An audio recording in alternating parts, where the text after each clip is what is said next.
हाँ बच्चों, आज 9वीं कक्षा में सेतु अभ्यास के अंतर्गत दिन 7वां लेखन भाषण वाचन की ओर ध्यान देंगे।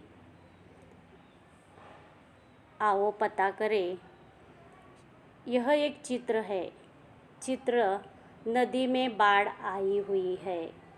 यह बाढ़ का चित्र है।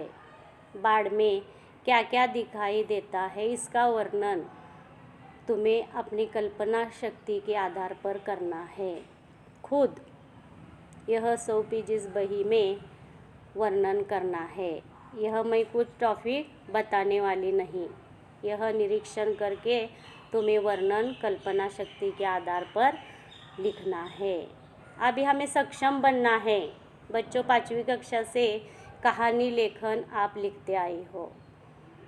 5वीं कक्षा में कहानी लेखन किस तरह लिखते थे हम, कि ब्रैकेट में शब्द होते थे और नीचे कहानी लिखी हुई होती थी और रिक्त स्थान पर शब्द लिखना होता था।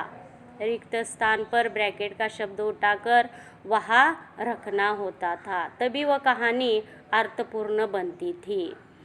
यहाँ पर एक कहानी दी हुई है, इसका वर्णन करना है, चित्र देखना है और रिक्त जगह पर उसका नाम लिखना है। मैं कहानी बताती हूँ। इस कहानी में ये जो चित्र है, यह चित्र पशु के है, पक्षी के है और यह पशु पक्षी के चित्र हिंदी में ही उसका वर्णन शब्द लिखना है, मराठी में नहीं चलेगा। मैं पढ़कर बताती हूँ और रिक्त स्थानों पर चित्र का शब्द डालती। एक समय की बात है। एक घना जंगल था। जंगल में बरगद का एक चित्र पेड़ का दिखाया है। रिक्त स्थान पर वह शब्द लिखना है। पेड़ था और पेड़ के नीचे से हाथी चल रहा था। हाथी का चित्र है वहाँ पर। उस पेड़ पर 2 बंदर रहते थे।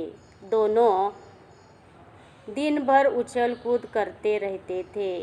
पेड़ पर एक पक्षी भी रहता था। पक्षी का चित्र है और रिक्त स्थान पर पक्षी यह शब्द लिखना है। पेड़ की जड़ में नाग ने अपना बिल बना रखा था। एक दिन खूब बारिश हुई। जंगल में रहने वाले हाथी, खरगोश, मोर, चिंकारा और तोते सब भीग गए, लेकिन तालाब में रहने वाली मछली और मगरमच्छ को तो खूब मज़ा आया। जंगल में चारों तरफ पानी भर गया।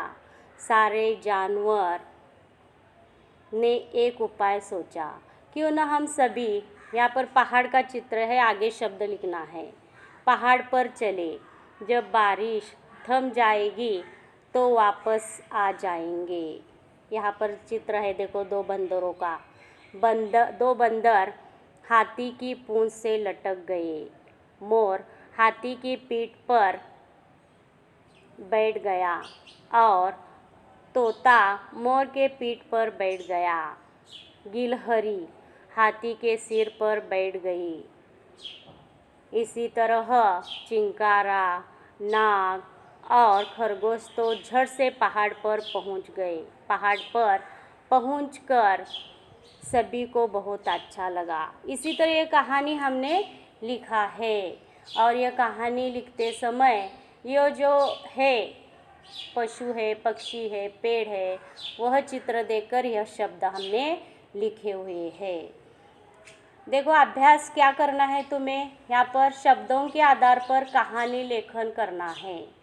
शब्द 5 दिए हुए हैं, शब्द 4 दिए हुए हैं। मिट्टी, चांद, खरगोश, कागज। इसका तुम्हें क्या करना है, विचार करके कहानी 80 शब्दों में लिखनी है। कहानी लिखते समय क्या क्या इतिहास सावधानी बरतनी है, मैं कहानी का वीडियो भेजूंगी खुद। देखो, कहानी लिखने की एक कला है। कहानी लिखने का प्रयास और अभ्यास करना चाहिए। सतत के रियाज से सतत के सराव से कहानी आसानी से हम लिख सकते हैं। पूरक साहित्य तुम्हें कौन सा अध्ययन यहाँ पर करना है? कक्षा 8वीं की हिंदी सुलभ भारती पाठ्य पुस्तिका में दी गई 2 लघु कथाएँ पढ़नी है, उसकी सीख लिखनी है। कहानी का किस तरह कहानी लिखना है मैं बाद में तुम्हें डिस्कस करूँगी और वह बात अगले वीडियो में आपको बताऊँगी। 7वें दिन तक का यह अभ्यासक्रम तुम्हें लिखना है, कहानी लेखन करनी है। 4 शब्दों के आधार पर यह कहानी लेखन करना है। यह कहानी भी लिखनी है। यह रंग बिरंगे चित्र जानवर के हैं और फिर पक्षी के हैं, वह पक्षी का नाम डालकर हमें यह कहानी पूर्ण करनी है। आज का अभ्यास इतना ही रहेगा। स्क्रीनशॉट मारकर मैंने अपने ग्रुप पर भेज दिया है, वह 100 पेजेस के बही में लिख लीजिएगा। धन्यवाद।